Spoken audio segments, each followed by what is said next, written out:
I will. Okay, we are beginning the presentation, Lasting Memories, Radiant Hope, and I am the MC for the afternoon, Mary Susan Gast, the current Poet Laureate of Venetia. I wanted to just quote from an article that someone sent me. It was from the New York Times, an article by Tish Harrison Warren about why poetry is so crucial right now. And she writes, this past year in particular was marked by vitriol and divisiveness. I am exhausted by the rancor. In this weary and vulnerable place, poetry whispers of truths that cannot be confined to mere rationality or experience. So I think it's in that sense and in that spirit that we embark upon this afternoon's presentations. And we'll hear stories, we'll hear poems, and we'll see how they all come together with this idea of memories and hopes that sustain us. And our leadoff poet for this afternoon is Juanita Martin, Fairfield's inaugural Poet Laureate, who has recently been published in Napa Spotlight magazine. Juanita, what do you have for us tonight? Okay, the poem that was just mentioned was called Free Fall Afternoon. That's going to be published come January 2022 for in Napa Spotlight magazine. But the poem that I'm going to read today loosely is Lasting Memories, Radiant Hope, because I didn't have a different title, but here we go. As the oblivious days of autumn wear on, like an old pair of jeans that never go out of style, I long for the memories of yesteryear, the intentional wind of my sorrows, cascading blues behind me. Send on sun to my smile, my anonymous smile. Will it be here come January or fade into a wintrous backdrop? A radiant hope valiantly slides onto the horizon, escorts me to a brighter meadow where I am to romp and ponder, to sift the possibilities of tomorrow. Thank you. Thank you, Juanita. Longing for the memories of yesterday. We'll go now to Tony Belotti. And Tony is part of Writers West and Alameda Island Poets. Tony. Thank you. The poem I have is called Eden's Apple. I think back past wars and a pandemic on how nature, art, and writing has healed me.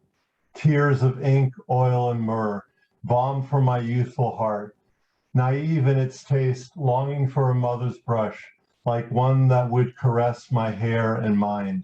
Strokes of scented lavender, pulp of blood and land, spread across miles and miles of aching warp and page. Oh, how I long to be a painter with lines, a writer deep in my loins, backbone of a pen, drawn in daily. I am pulled beyond measure to light, even the light born of sadness, of loneliness, of sometimes seeming despair, much as the stories of my parents through polio, the Depression, and World War II, but also of many blessings. I am pulled to the unbearable, being in the moment which is heart never giving up. Oh, how I wish I could draw and write everything, but then absolutely not. Pages of war and pandemic, my God is my salvation, they say, my humaneness, my limits, my light. I love to hear the sounds of family and of home, of dinner plates, of leftovers enjoyed, and softer conversations continued.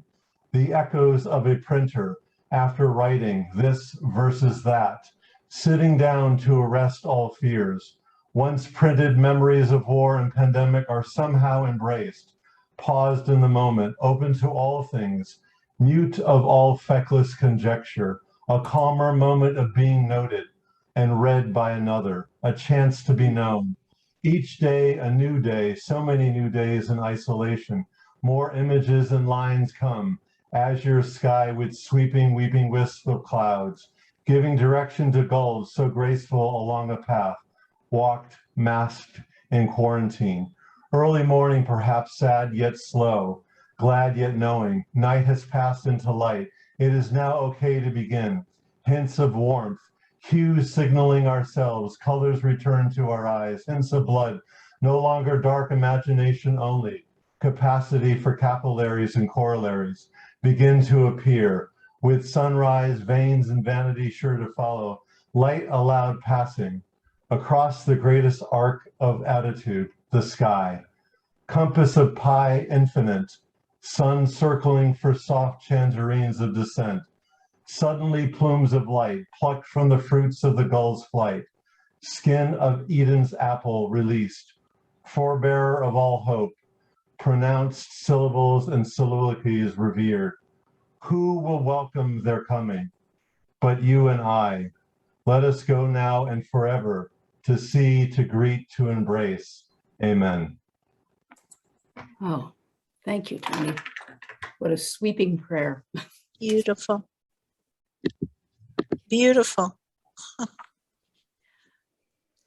Diane Murray Ward is next, coming to us from New York City, where she does many things, including leading classes in ekphrastic prose and poetry. Good to see you, Diane. Thank you for having me. Lasting memories, radiant hope. Do you recall the smell of soaps and colognes elders wore? Do you recall holiday kitchen smell? Weekday kitchen smell? Do you recall the lotion we all used to soften our skin and look dewy?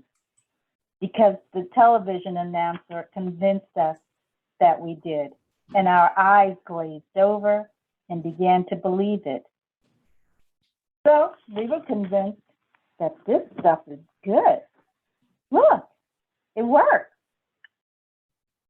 Suddenly our eyes softened and the gaze seemed more forgiving. Our creases disappear because we have radiant hope.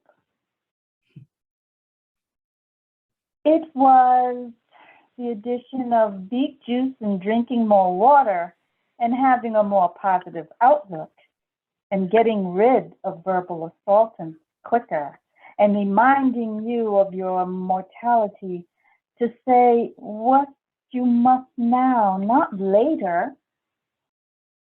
My radiant hope I personify in my body and my deeds. And I hopefully, as I remember the smells of lotions and soaps and comforting food, that I build a lasting memory for someone else. Thank you. Thank you for those lasting memories. Suzanne Bruce brings us the next poem, and Suzanne is from Fairfield and does a fair amount of ekphrastic poetry. And I'm recalling one of your books is Her Visions, Her Voices. Yeah, yes, I do. Thank you. Thank you so much, Mary Susan. And thank you to the Benicia Literary Arts, Samantha, for organizing this. I think it's really important right now that we really emerge into some positivity.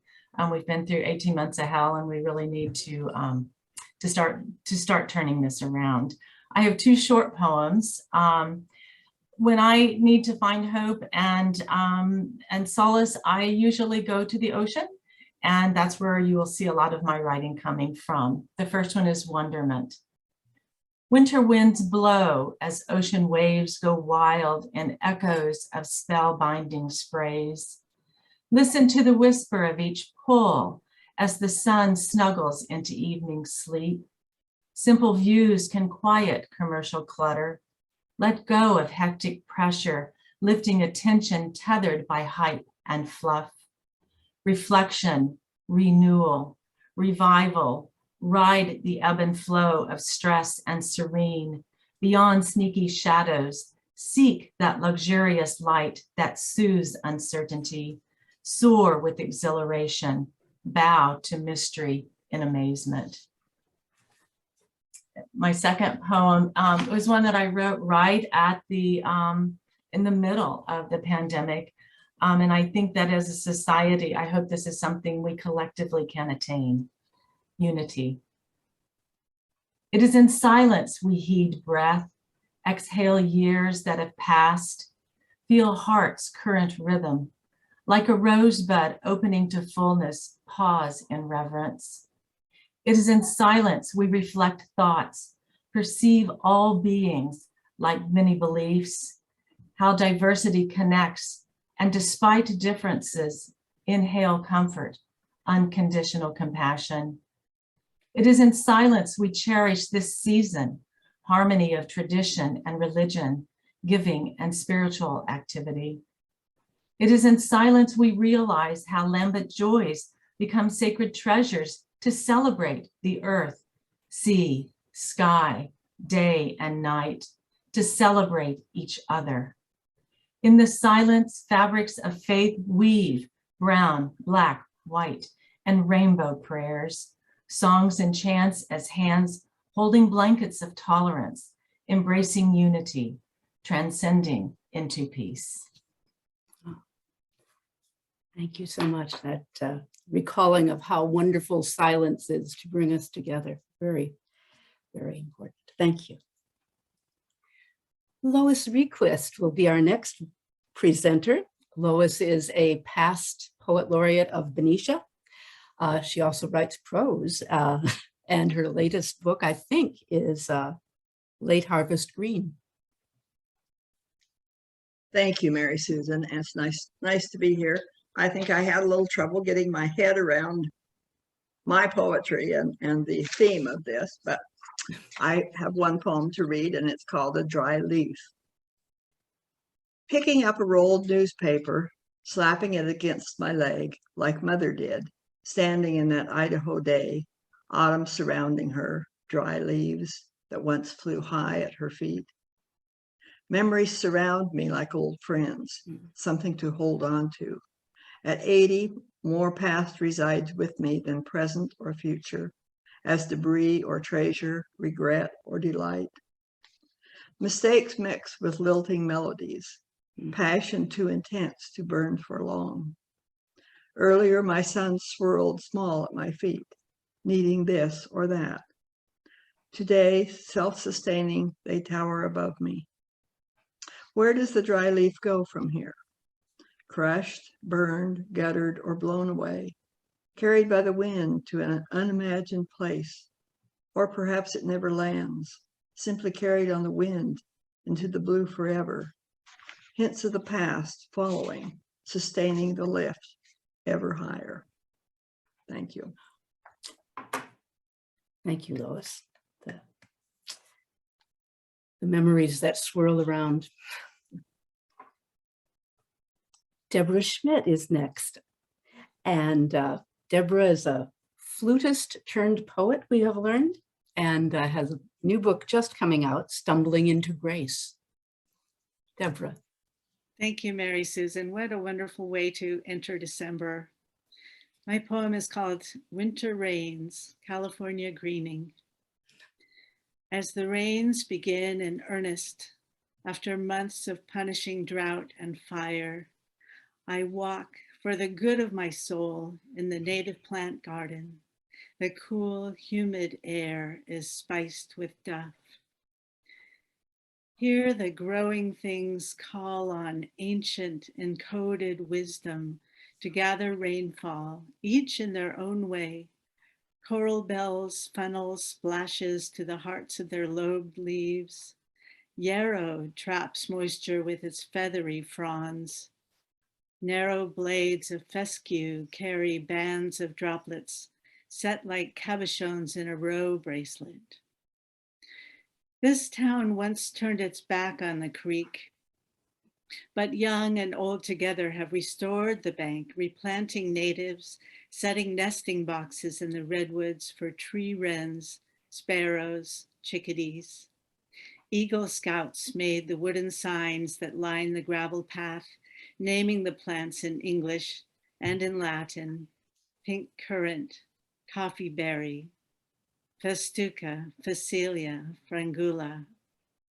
This is the earth healing, given even half a chance, holding out green hands to receive the benediction of water. Grasses open their blue eyes, fringed lavender blossoms wait the yarrow stalks, and ironwood flowers in a foamy spray. From high overhead in the walnut tree, golden pinnate leaves spiral down, shimmering past my wet face, and a white-crowned sparrow sings. Oh. Thank you. For the good of your soul, you did that, and for the good of ours. Thank you. Thank you, everyone. Thank you, Mary Susan. Cathy Monroe is next, and a longtime member of the First Tuesday Poets Group, and author of Transitions and Reinventions. What do you have for us today, Cathy?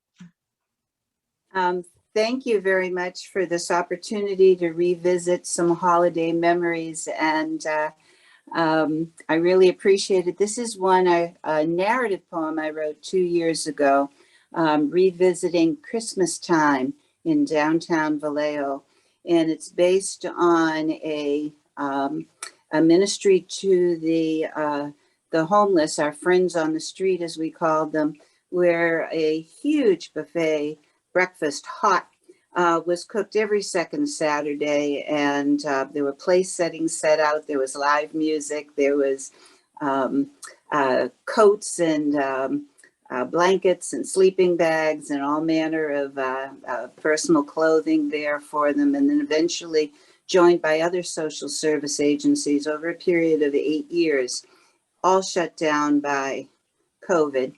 And the hope is that we can return to it. So this is called Christmas Time in Downtown Vallejo. The chilly dampness does not easily surrender to the early morning rays as muddy shoes shuffle to keep warm waiting in the food line. A row of outdoor tables hold sterno-lit trays of eggs and bacon, steaming crock pots of southern grits and Italian meatballs, platters of muffins and mini donuts, bowls of fruit salad, and a variety of candy canes, small tangerines, and Hershey Kisses.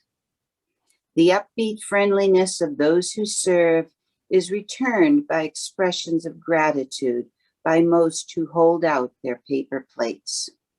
A few struggle to manage eye contact, lost to their own internal conversation, or plagued by the dis-ease of guilt or shame.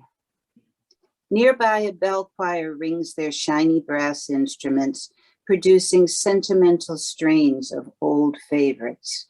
Frosty the Snowman, Away in a Manger, Good Christian Men Rejoice. Their friends from the city streets eat quietly at their seats, politely listening, while one woman weeps openly, pulling her ragged scarf close and clutching her plastic bag. "It's okay," she says when the pastor approaches. "I just haven't heard bells since I was a little girl." This scene also reminiscent of the first Christmas, as we understand it. A cold meadow next to a bustling township, impoverished people, forgotten and disrespected, lowly shepherds without sheep, wandering, dirty and smelly, families for whom there is no room in any inn, all told to rejoice by a not quite heavenly choir. Love is delivered with warm smiles and hot coffee, generous, sincere, intentional. You are not forgotten, not invisible. A pile of coats, tarps, and sleeping bags is offered for takeaway to safeguard the vulnerable from the vicissitudes of winter. Heartfelt symbols of protection from other perils of homelessness. By 10 a.m., the tables are cleared, folded up, and returned to the vans, and all who participated return to their lives.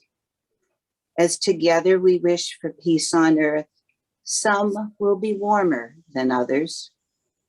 Hope and love came down from the heavens on the first Christmas, but on the silent night of this December, a damp and dangerous darkness will descend again on these streets.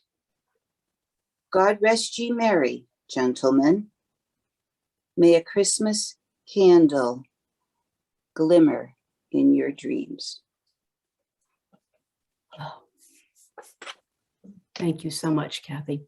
That such a vivid portrayal of how Christmas happened many times. Thank you. Kellyanne Parker is with us now, longtime co-host of My Word Open Mic, and we know that there's a future venue for that, and we're happy in the present to hear you. Thank you so much. I've missed everyone. This is such a special community of writers and artists, and so Benicia has a very special place in my heart. So thank you for letting me read today. I have a new piece. I'll be reading it again. I posted, I'm going to be featuring with Tony Alderondo, Sharita McKell, and Greg Pond at La Palabra Musical next Saturday. And so I put that in chat, and there's a link to my new book, chapbook called Down the Foggy Streets of My Mind, which is about my journey living with DID, dissociative identity disorder. And thank you very much, with Nomadic Press. This is called My New Lover. She is all things beautiful. She rains sunshine that warms my coldest places. She wakes me gently and eases me into morning. Shares a cup of coffee that has never been more delicious, and softly works out the little knots in my neck. She is patient with me. She knows that this kind of love is new for me, and smiles when I'm excited over the littlest things, the things I didn't used to notice, the things I numbed out. She is delighted in my newfound joy and reminds me not to go back to the place of no place. She whispers the sweetest things my ears have ever heard.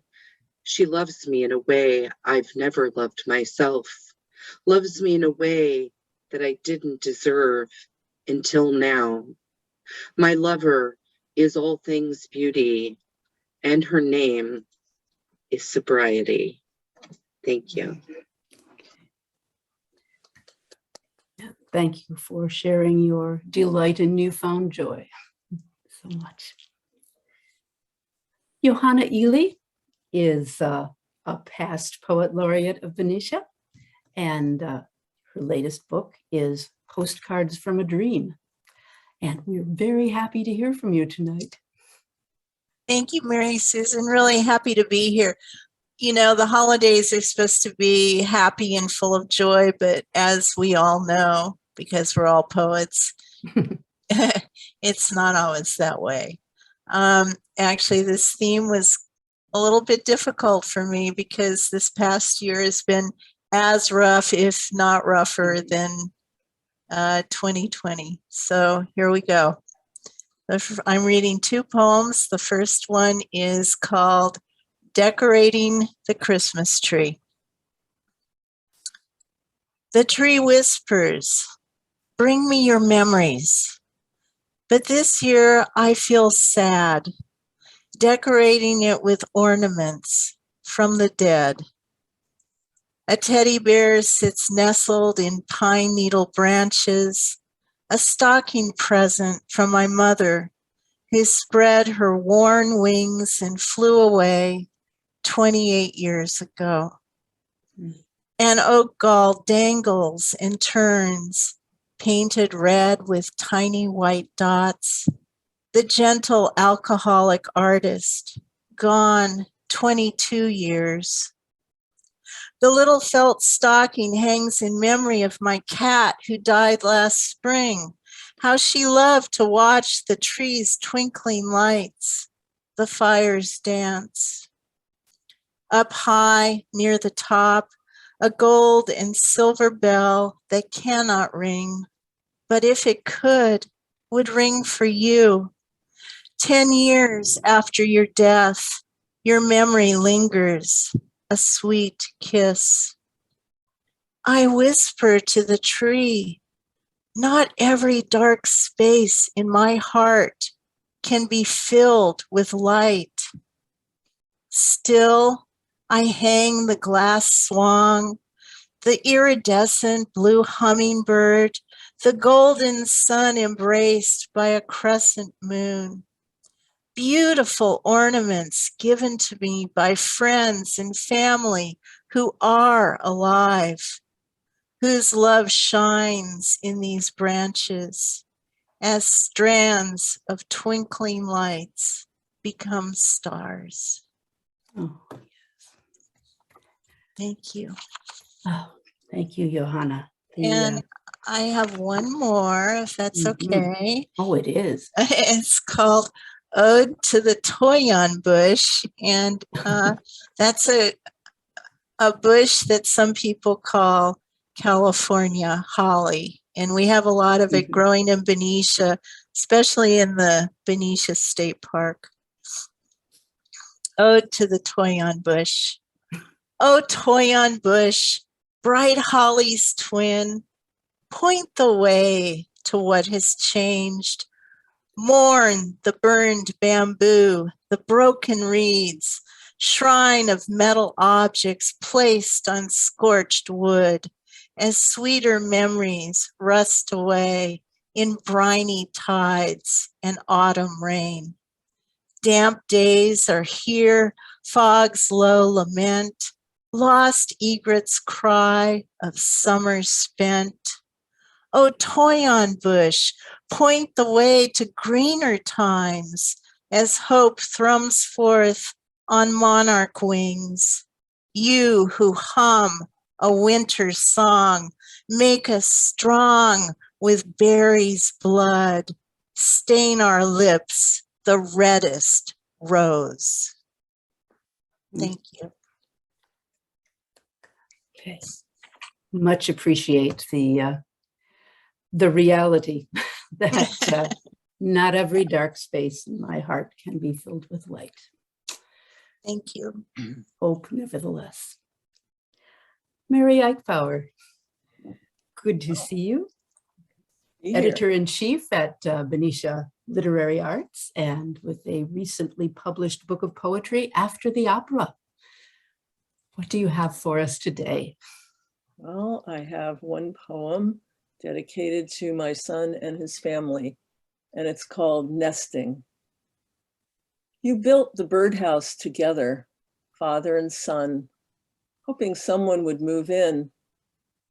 Birds popped in and out again, didn't stay. A squirrel chewed the hole bigger so she could go in and see that there was nothing inside. Now it's rotting, falling apart, open to the sky, and we discover straw inside, as if a bird began a nest and then abandoned it. Or maybe a brood hatched, fledged, and we, leading our absorbing human lives, never noticed. Someday, you and your daughters will build another birdhouse, cutting wood carefully to spare impatient fingers, making a hole for the door. You will let them hammer the nails with tools they can barely lift, spread the glue to attach the roof, mounted high in a tree as they watch from below, excited, holding their breath, hoping to attract a little wildness, bright-eyed, flicking its tail. Thank you. Thank you so much. The building and the hoping to attract wildness, so much hope there, so much hope. Tom Stanton, past poet laureate of Venetia, composer, visual artist, performance artist. Welcome, and what do you have for us all this afternoon? Thank you, Mary Susan. This is incredible what you put together, and it can't be easy in these times. It's never easy anyway. It's wonderful. Enjoyed it. I don't really have much of a preface, but my poem is the result of a recent walk with a dear friend.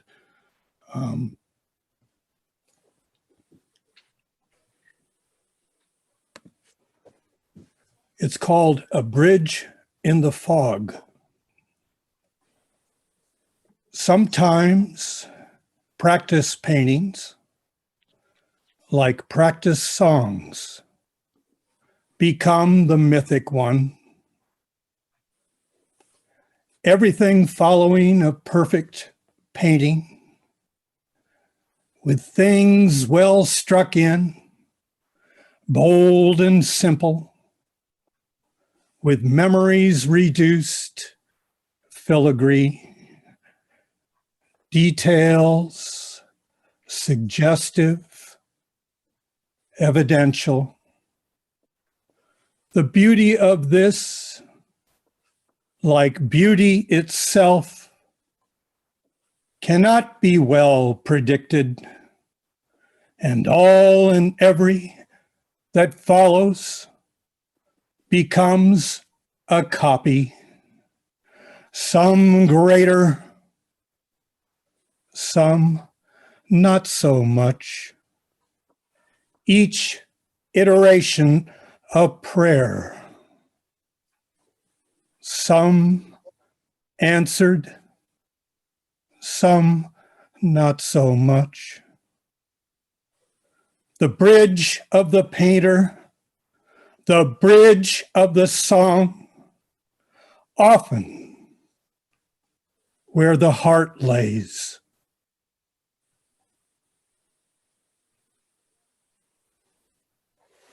Thank you. Thank you. And the bridge in the fog just says it all. Thank you.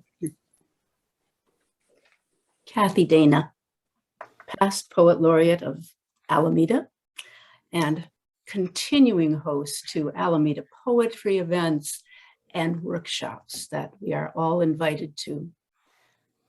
So glad you're here this afternoon. What do you bring?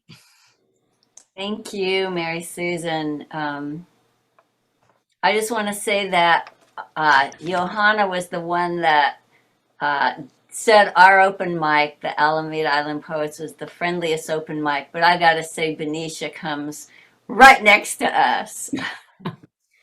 So happy to be here. This is called No Turning Back. At the beginning, a stillness, a soft stillness, a calming quiet seemed to settle over the land. The news that we had slid into a worldwide pandemic sent tidal shockwaves around the globe. It rocked our world. Schools closed, shops closed, offices closed, everything non-essential closed. That's when the stillness arrived. Streets were blocked off, called slow streets, to make room for cyclists, skateboarders, pedestrians. People smiled as they stepped into a driveway or crossed a street to make room for other folks walking dogs or pushing strollers. Teddy bears and multicolored hand-drawn hearts hung in windows. Whole squares of sidewalk featured carefully drawn hearts, flowers, and slogans like, "We can do it together." Musicians sang and played their hearts out from porches and second-story windows. Health workers, police, and firefighters were hailed as heroes. People said, "Thank you for being here," as they left markets or restaurants with bags full of food. I thought then that the pandemic might be a blessing in disguise, a chance to pause, to reconsider what is important, to recognize we need each other, depend on each other, to know with certainty that we must love and take care of each other. I thought then that the pandemic could be a great awakening, a dawning of solidarity worldwide. But now, a year and a half later, patience is worn thin or vanished altogether. Appreciation and generosity have been buried by a landslide of frustration, fear, rage, and despair.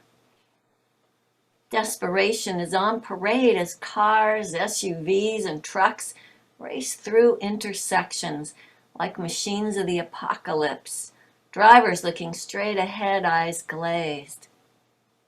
Worldwide trauma has poured cortisol into billions of brains. We need to dig through the rubble of our broken dreams, broken hearts. Dig deep to find that shining center beneath the pain, the shining center like a golden thread connecting us to heaven and earth, to the something greater that holds us all, the life force, the creative spirit, the soul, the ever-unfolding potential of life. There is still hope buried in each heart. There is still love buried in each heart. It is when we touch it that we are healed and we become a healing of the world.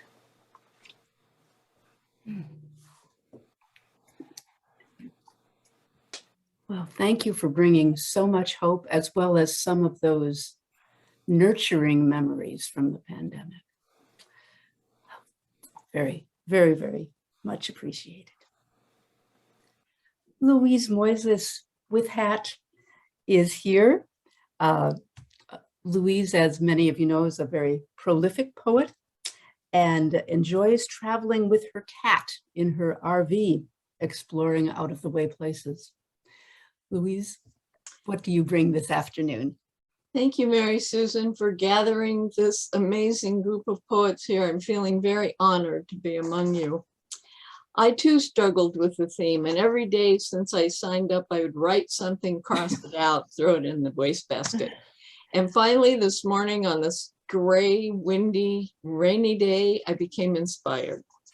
So this is this morning's poem entitled Boxes of Radiant Light. The closet stacked with boxes of Christmas decorations, mementos in red and green from at least 3 generations. Tonight I open them, one by one I peek within. First I spy a Santa who's looking mighty thin.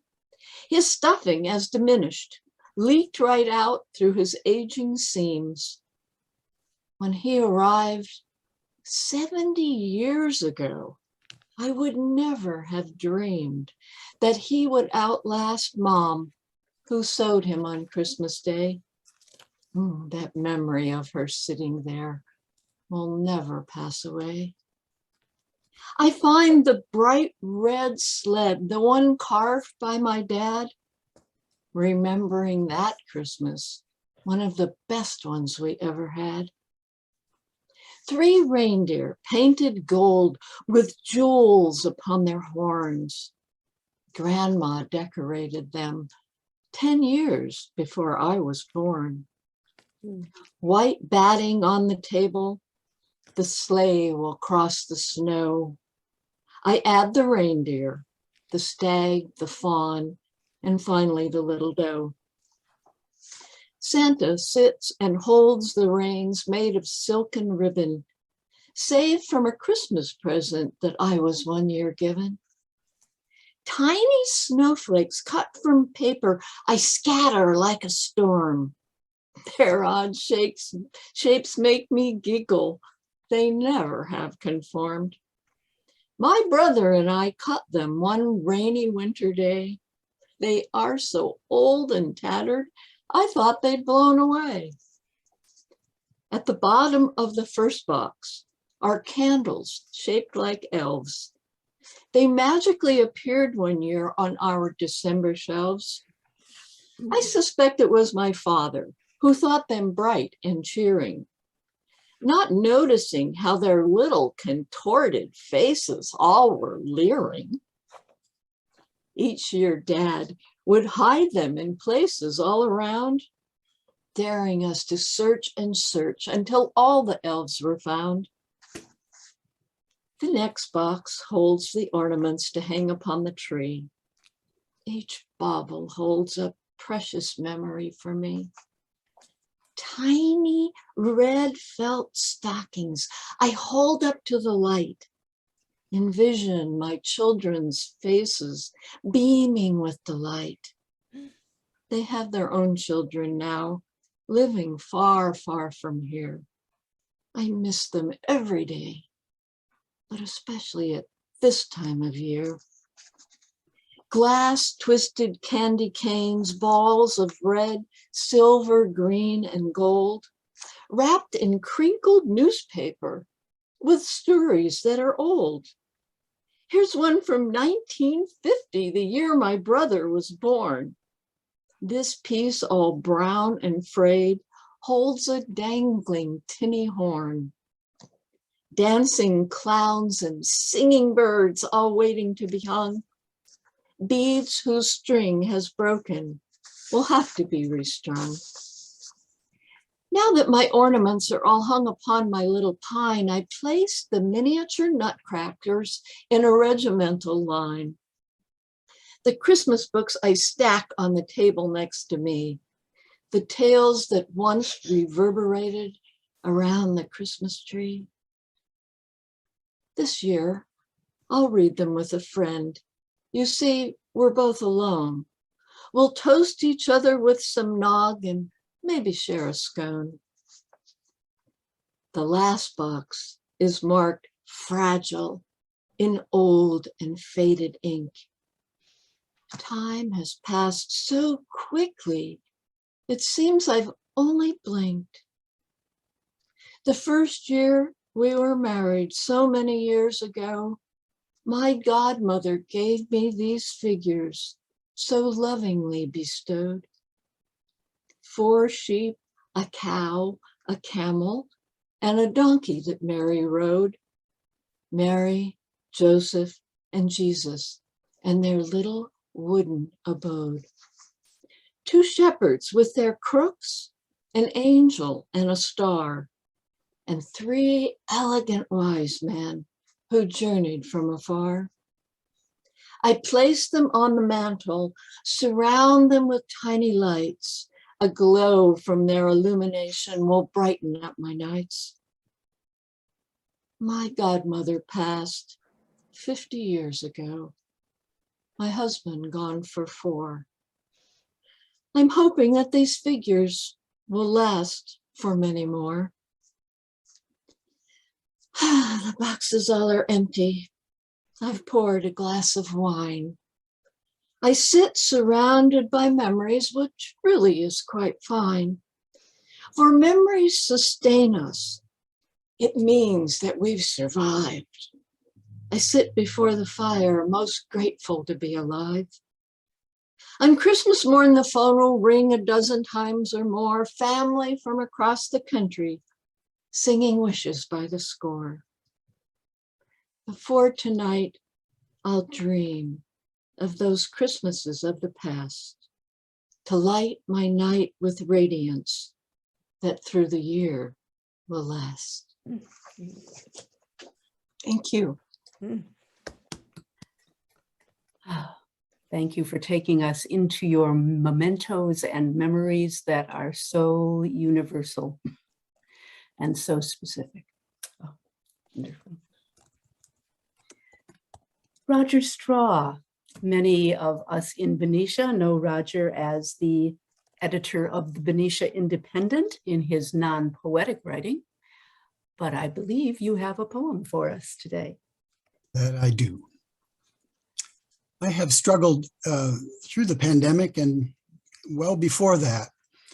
It seems to me that all of us, to one degree or another, experience those dark moments or even days of dread or loneliness or loss of trust when hope goes dry. And so thinking about the theme for today, lasting memories and radiant hope, while I did the dishes in the kitchen, I focused on the radiant hope part. And I want to invite you now to come along with me as I delve a bit into the dark, and that's the place where sustaining hope has to and does endure. My poem is titled, In the Darkest Hour. In the darkest hour. No, not just kind of dark, but blinding, obliterating, utter black.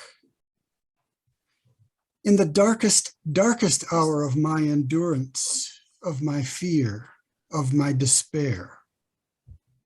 In the insurmountable stillness in the night of my soul, in the universe's black hole within me, how do I latch on to hope? How to look for light at that midnight hour when it seems no light exists?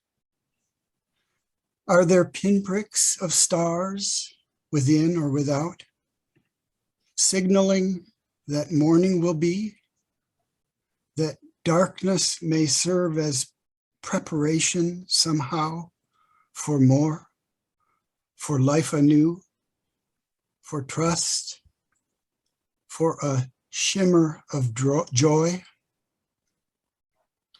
In the darkest hour, the tiniest shred of radiance, remembered or rendered real, offers me promise and rest from the torment and peace of heart and mind and hope, just hope for a sorely stressed and bitterly tested world.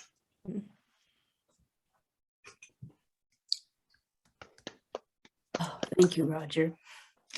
That darkness as preparation for what may yet come is something I think we can all hold on to. Naomi Lewinsky, author of Death and His Lorca, a most intriguing title. What would you like to bring to us this afternoon? Thank you so much, Mary Susan, and thank you all for letting me join you. I didn't realize what a rich and lush poetry group emerges out of Benicia, a town that I love because my grandchildren, two of my grandchildren grew up there for a number of years. I'm not so far away in Pleasant Hill, so y'all are. And I would like to, I did put the name of my newly published book in the chat if anybody's interested, but I want to read a poem because it fits, I think, the theme from, it was published in a newly published anthology, Pandemic Puzzle Poems. And this poem is called As Decreed by the Invisible, and it comes in the voice mostly of the pandemic itself. Forget the promise of May in Venice, though your honey's been planning it for many a moon. Forget the palazzo you've stayed in before, its third floor view of the Grand Canal. Forget the gondolas, the water taxis, the vaporetti. They're not overflowing with laughing crowds, not gliding through the waterways. They're all tied up at their piers. Their handlers are sheltering in place. So are you. You won't be wending your way through narrow streets, across arched bridges, to an intimate restaurant by a small canal, where you and your love will watch light fade, dusk fall, while drinking a shimmering Veneto Blanco and feasting on Rosetto del Mare. The restaurant is closed. The chef is feverish, coughing, feels like an elephant has stomped on his chest. There is no bed for him in the hospital.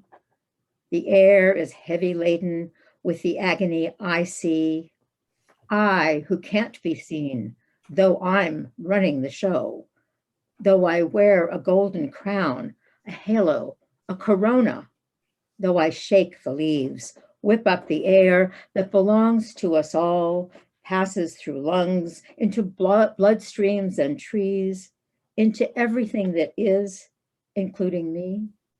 I sparkle in Venetian glass, gather droplets of sneeze, scatter the virus. You'll never know whose vital force will ebb away next. Truth be told, you don't believe in me. Don't believe the unseen has power over all your brilliant technologies. The joke is your airplanes, your stock markets, your fancy red car that talks to you are all hiding out from me. Now I'm the boss. Stay home. It's time not to get on an airplane, time not to drive through heavy traffic, time not to go to very important meetings. It is time to take a slow walk with your sweetie around the neighborhood. It's a glorious day in early spring. Time to smell magnolia blossoming outside the child care center. Time to delight in the yellow, red, and purple jungle gym. But where are the children? Time to contemplate the sign in the window. How do we end this divisiveness? I am not the divider. I hold you all in my grip. Look, the sky is a clearer blue than you've seen in many a moon. The Grand Canal is running clear, full of fish, it is said. Dolphin leap in the estuary.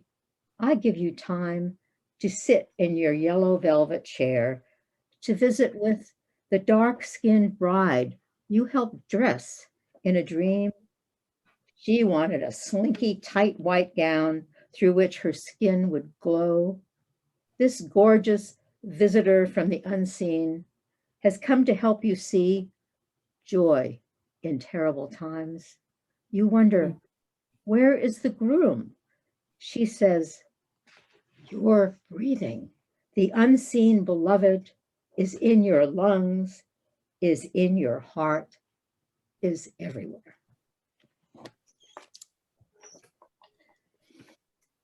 Thank you. An infestation of hope. It's everywhere. Thank you. D.L. Lang comes to us next. Hi, D.L. I hope you are keeping warm. And good. And D.L. is a former poet laureate of Vallejo and widely published, and also D.L. does the magnificent service of keeping us all aware of publications that are seeking poetry.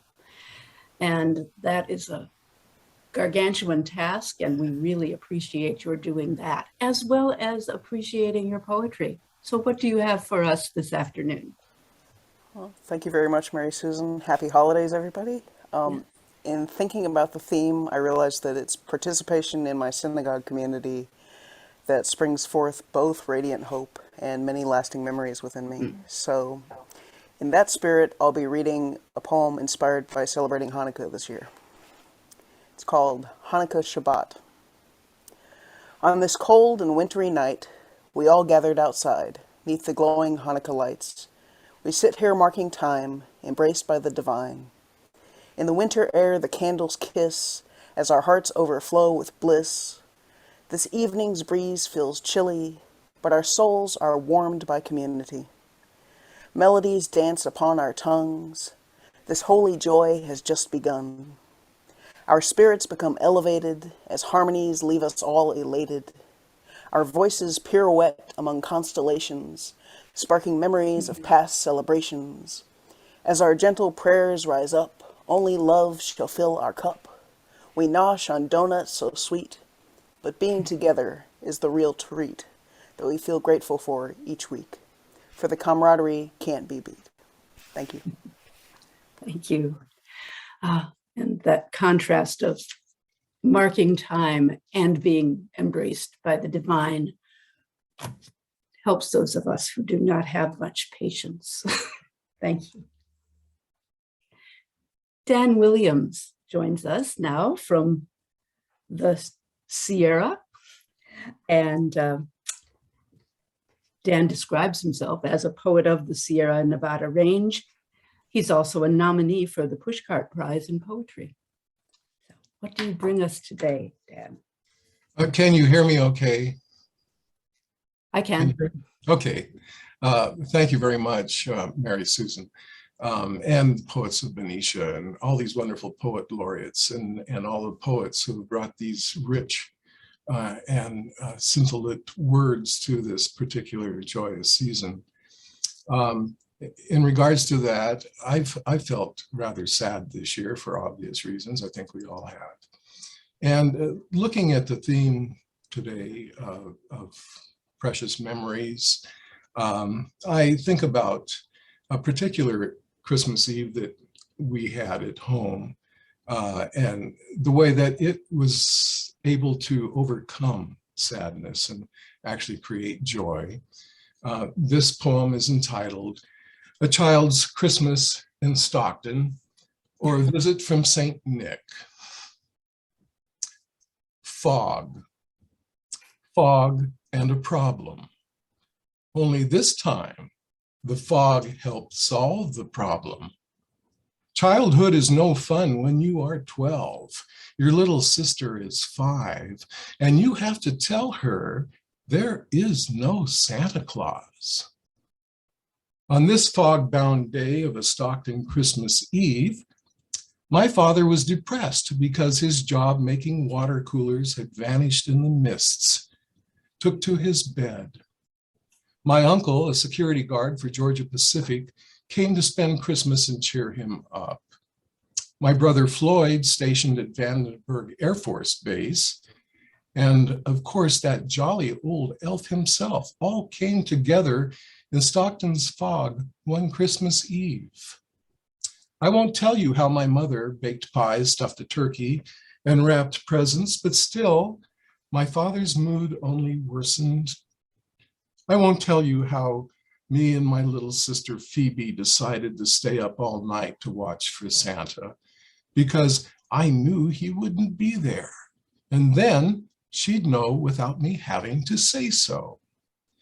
I will tell you that we snuck into the living room, our uncle snoring away in his bed, and made a cozy nest of blankets and pillows and sucked candy canes in the dark, the only light being the tiny blue flame of the pilot light in the wall heater, which burned brightly in Phoebe's wide eyes while she hopefully watched.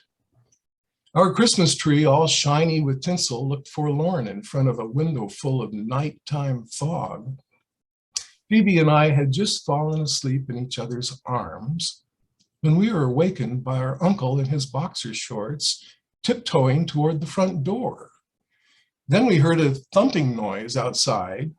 He threw open the door and rushed out into the cold. "Oh, this is awful," Phoebe cried. "Uncle is punching Santa Claus." I ran to the door and quickly switched on the porch light. There was our brother Floyd and Uncle wrestling in the yellow light. When they'd seen who each other had, they stopped and began to laugh. "Well, serves me right," my brother said, trying to sneak home for a Christmas surprise. Our uncle apologized and helped him get to his feet. By that time, both Mom and Dad were standing near the tree, peering through the window. And that's when Santa arrived. My father, who had been so sad, began to smile and then chuckle. Then his chuckle broke out into laughter, pure and free-flowing. my mother hugged us all and sliced a pumpkin pie and put on the coffee. Oh, what a Christmas Eve that was. And at the age of 12, I learned something I had long forgotten. As I tucked my little sister in, she turned away and said in a sleepy little voice, "See, there is so a Santa Claus." Mm-hmm. Thank you. Thank you. The moment Santa arrived with laughter. Well, next on our list of presenters is MJ Klimenko, but I haven't seen her here. So I want to give a moment in case you are here, MJ. And if not, we'll go ahead. And if you arrive, we'll come back to you. Next on our lineup is Arlene Downing-Yaconelli. Hi, Arlene. And Arlene, I must say I don't have words to introduce you except that I was there to see that you won the grand prize in this year's Ina Coolbrith Poetry Contest. That was just wonderful. It was. I was embraced. I was embraced. And thank you for inviting. Unmute myself. Okay, there we go. I have two here. They're not very long and they kind of hit both sides of it. So I thought, okay, I'll bring them both in. The first one is called Cello Practice. Rosined horsehair drawn across steel fills the space around her with resonating vibration. The music rises above and below, weaving heartbreak and joy, lifting and releasing the listener. She concentrates, fingers dancing above the fret, bow skating below and powdered passage. I watch her face, my son's daughter, grown in sunlight secret to hidden depths. How can she, youth and inexperience, fill my heart this way? She stretches herself, reaches power, and burning brings it within my grasp. I thought she would race ahead and I would pass the baton as my steps faltered and slowed. But here we are, rolls topsy. She creates in my mind and heart endless and undreamed possibilities. White apricot blooms, confetti the spring breeze with petaled promise. Thank you. And this next one is called Hidden Seed. Born under Herod's rage, he is hidden, and hidden becomes. The years strengthen a carpenter's hands to build and mend, soften a healer's hands to lay on blind eyes, open dark eyes to see and comfort, hasten dusty feet to swift forgiveness, and God saw that it was good. The changes came in quiet corners, in lamplit spaces, in dappled light from a sun. Waking warmth moved green and growing to a stronger pace. Vines rose, trees reached into strength and power, grasses flowered and fruited, cast seed wide on the winds. And God saw that it was good. People gathered, priests murmured, the word was served, fish and bread. Fast and feast, blasted tree, wine and dates, each loaf a lesson, each bite a promise. Vinegar and bitter herbs, blood and death, dark days and dawn, a stained cross, an empty tomb. Thank you. Thank you. Thank you for addressing both of the aspects we mentioned for this afternoon. Wonderful. Rob Rogers is joining us, and Rob is a Benicia writer and journalist and also teaches at De La Salle High School. What have you brought to us today? Well, thank you, Mary Susan. This is called Giving Tuesday. When I hear the sirens and see the lights blue and red in the corner of my rear view mirror, my first thought is not for whomever it is in the back of the ambulance, struggling to breathe for the last time, or maybe the first. What I actually think is, I can't. There's nowhere for me to move. There is no place left on this overpass for any of us to go. Cars wedged together in the fog like headstones in a country churchyard. All of us frozen in the act of rushing toward a place we no longer really wanted to reach. Or maybe that's just me, teeth grinding, stomach clenched at the thought of work I will never even get to do. My entire day, like the last 2 minutes of a football game, all desperate urgency and constant interruptions. A torrent of eager faces asking, could I please have just a minute of your time? Could you make time? Find time? Could you pencil in some time? Email swarming my inbox like black flies in a corpse. Urgent request. Can we count on you? It's Giving Tuesday. We appreciate your generosity. They are the only ones who still believe I have anything left to give.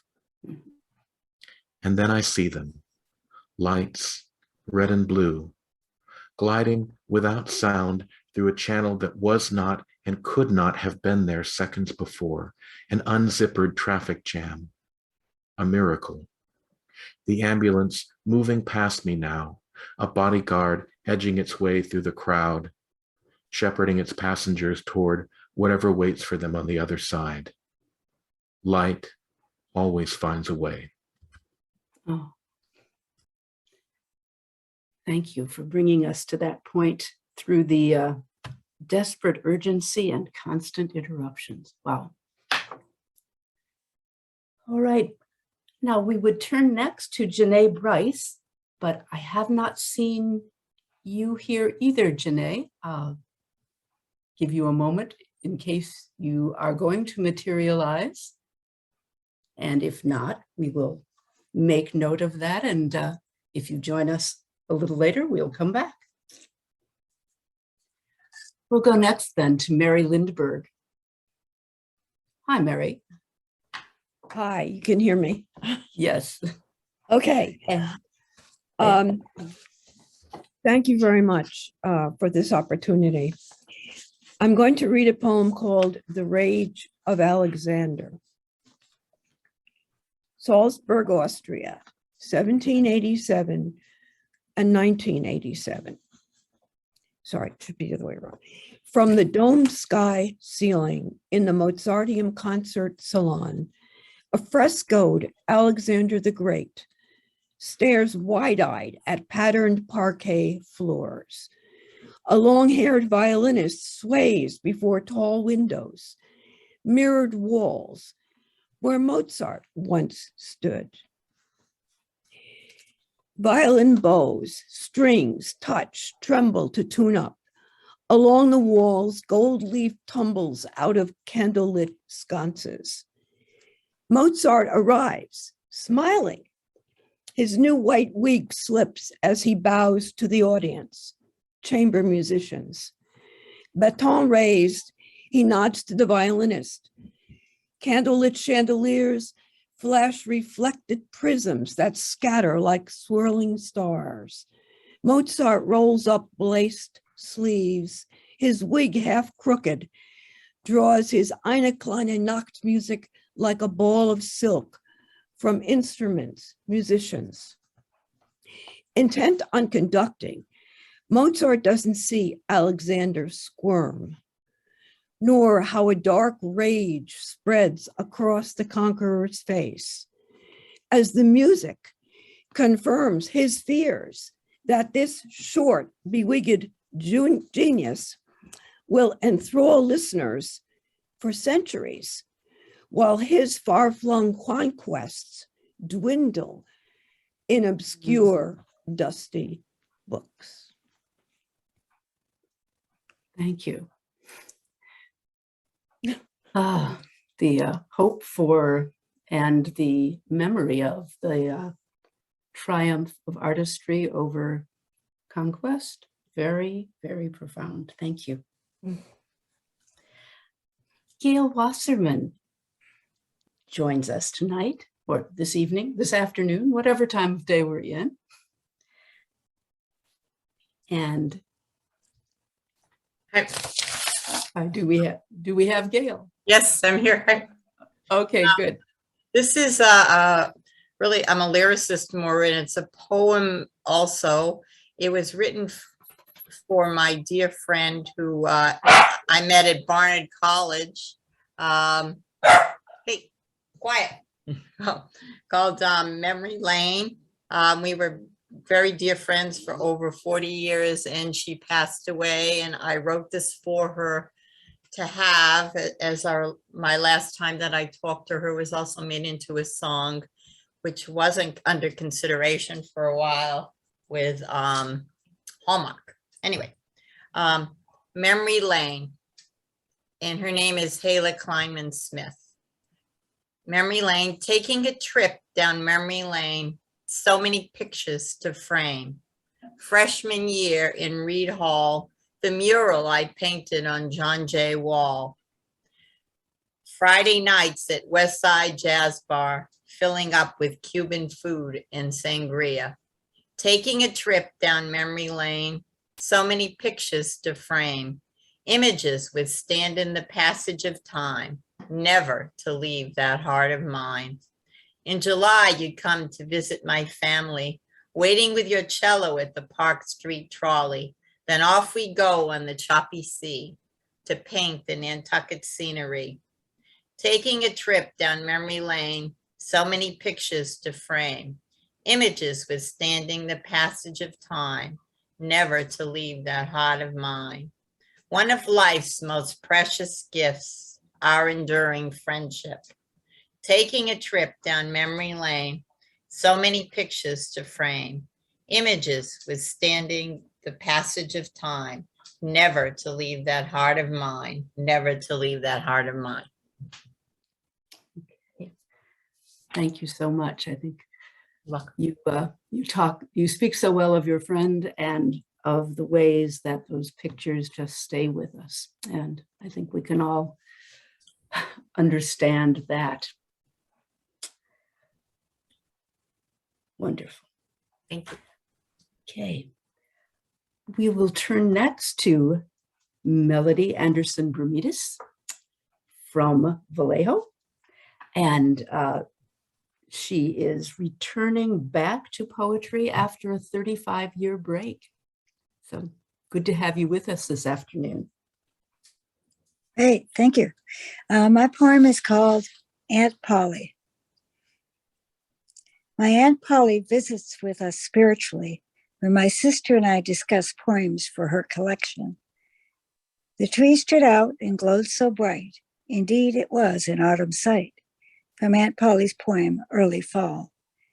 My father talked about his sisters, Polly and Helen. Aunt Polly and Aunt Helen, how they became typists and made enough money to move their Greek family to a safer, better home in the Boston area. Polly suffered from depression. Should happiness and I perchance do meet, I'll know not how His Highness greet. From Aunt Polly's poem, Meeting. Polly met her love, Frank, later husband, at a mental hospital. Polly's poems, she left us over 200, rhyme like many of mine do. From the start of Aunt Polly's poem, Poetry. No poetry, no light of words. Accurse the day when this occurs. I search the journals for the verse, the metered prose, defined in terse. Aunt Polly was a poet and a painter, oil painter, favoring bright colors and large round shapes. She wrote about the color red in one of my favorites of her many poems, Red Shoes by Aunt Polly. Tonight I'll wear my red shoes and fairly dance along the way. They'll twinkle, point, and step along, and with the music gently sway. They'll tap and turn and lightly kick to tunes that soar and softly fall. For when I wear my red shoes, I feel there is no care at all. Mhm. The one and only time I visited Aunt Polly, Uncle Frank, and their shaggy white dog Scotty by myself was when I was in college. I walked the forest behind their house in Maynard, Massachusetts, with their dog Scotty. Aunt Polly's poetry brought joy into hard times. I touched the sun to ease the pain. While reading Aunt Polly's poems to put together a collection for the relatives, I thank her for giving me an inheritance, rhymes in time, of her love of poetry. From the end of Aunt Polly's poem, Poetry, I yearn to elevate the hour and focus on a theme with power, so that it will stand apart and be a little of the inner me. Thank you. Thank you. And yes, what an inheritance, and to be able to identify it so clearly. Thank you. Thank you. Carole Dwinell comes up next in our grouping, and Carole is a longtime participant in First Tuesday Poets, and we're looking forward to hearing from you. Okay. Lasting memories. Come, follow the child, cut through your innermost fabric, the layers of time, to innocence. This child's on her way to mysteries that tremble deep in the forest. The teacher, a deer path that beckons each day from the road to her public school. Its rules, books, pencils, and desk, grade school's prison, quickly forgotten to follow its lure.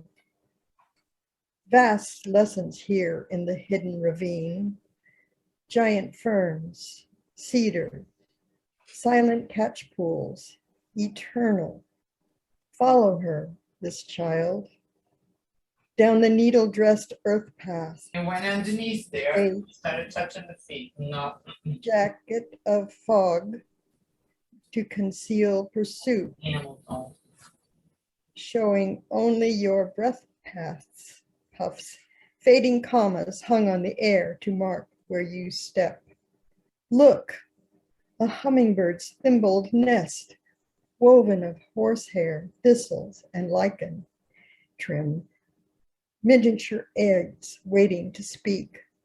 Follow her trail to the fish hatchery, long abandoned with edges leaking.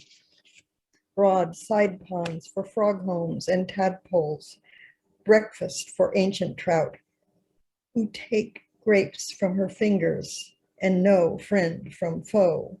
A wily fish tribe that can vanish in seconds, seeing those shiny poles with a spider web of peril. A childhood safe place with sunbeamed mysteries, pussy willows, no dirty dishes, and endless grand dreams, fed by two shimmery creeks and unrestrained fantasies. Flower tree music and long ago children's play. Stay a while in this heart walk. Feel fresh thought. Listen to the sun go down. Search for innocence past. A walk in your forest, a dream of the past. The future is not here, and those memories bring hope. Come, build a path through this poem to your mind's inner eye, to walk in your own child's wood. It longs to awake. Thank you. And it's a true story. I did that too. The child on her way to mysteries. And thank you. That image and that journey is a very powerful one. Thank you. We go next to Aikya Param, a widely published poet.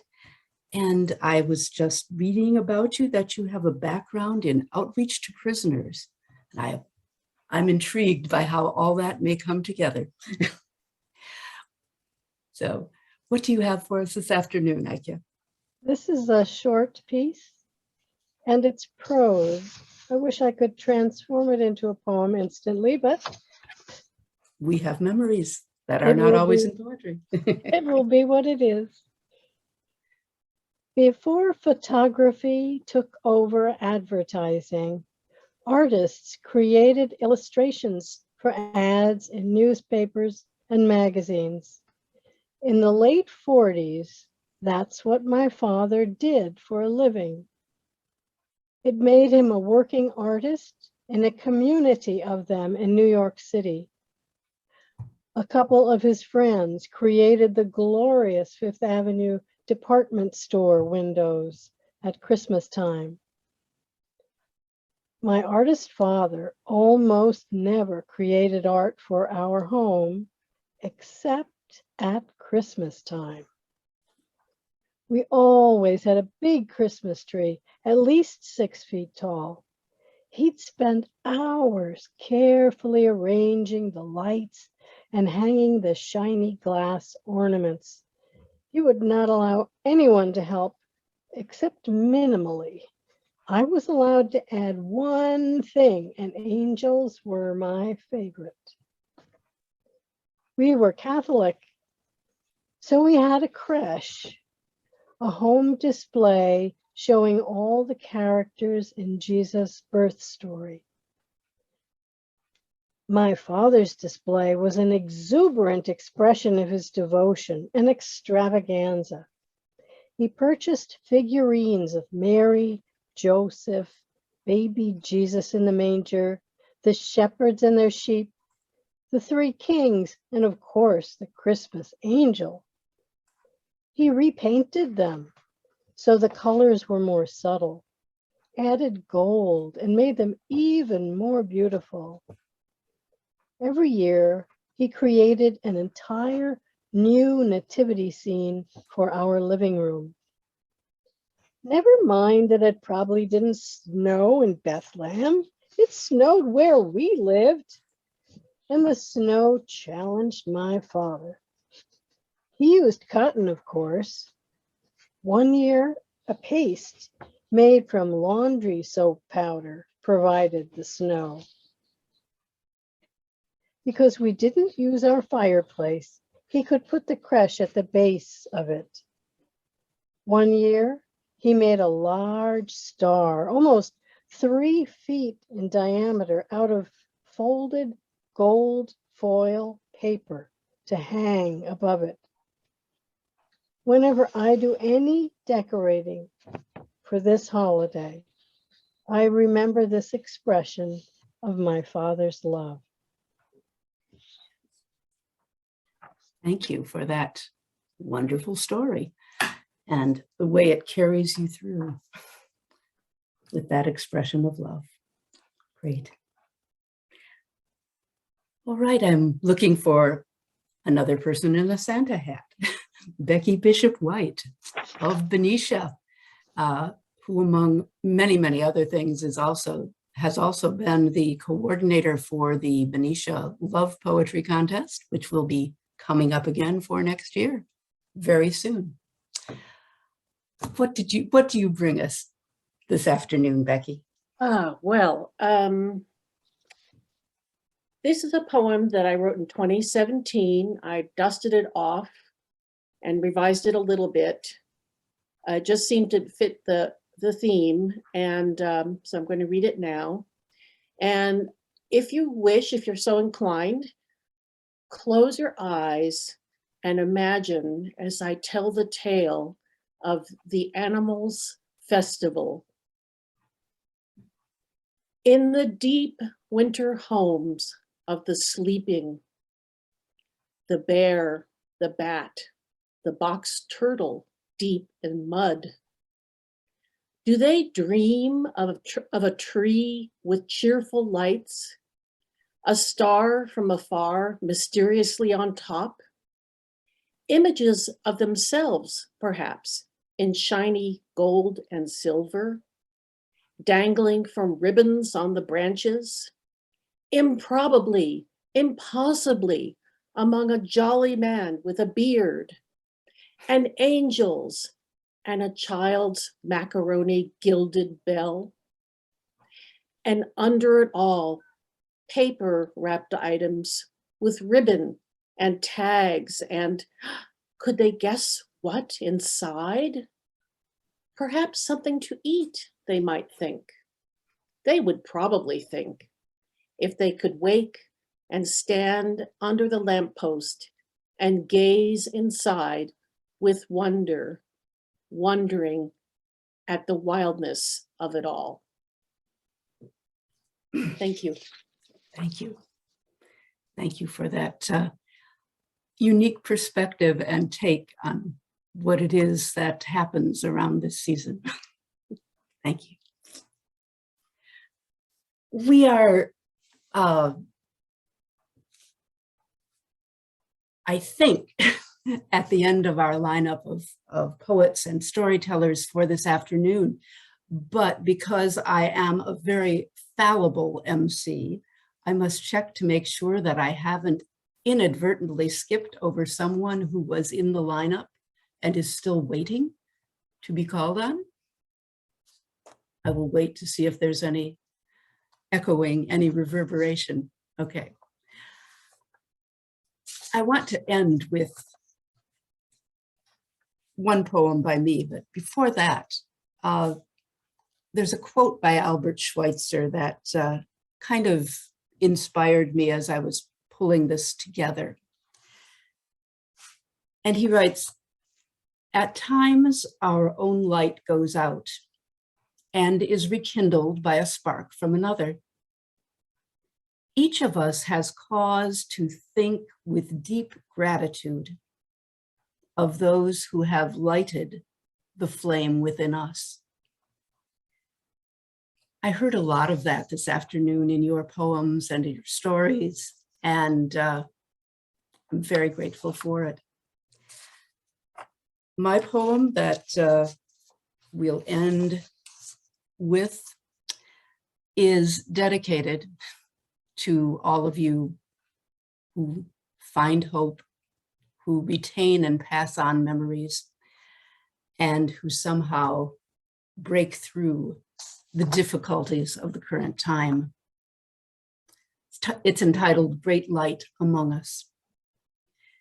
In the cold winters of grief, in the dank hours of fear, during the times when we merely endure, when hope sluggishly opens its dulled eyes to squint at incinerated towns and devastated lives, we long for a light to cut through the bleakness of oppression, the shadowlands of loss, the gloom of despair, the dusk of depression, the fog of loneliness.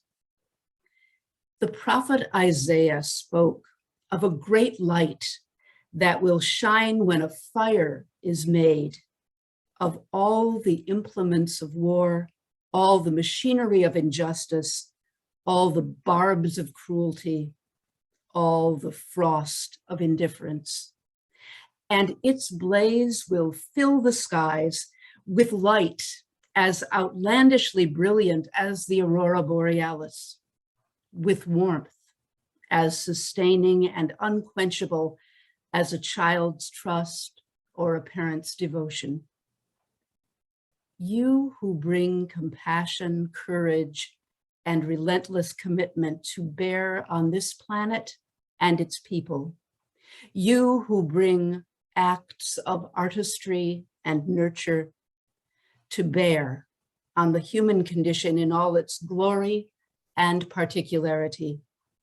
You who give of love and friendship, kindness and care at whatever cost. You are the bearers of this light. You shine all wild and gorgeous. You are a gift. You glow with the northern lights and keep the flame alive. Thank you all. And we can unmute ourselves now, maybe just to give a round of applause and appreciation for all we've heard today. Thank you so much. Thank you. Wow, you, what thank a you. beautiful reading from everyone. Thank you, Mary Susan. I loved your poem. Thank you. Mary Thank you. Susan. Really. Beautiful ending. Wonderful poem, Mary. And what a group that came together. So Wow. What a beautiful we are very ending. fortunate.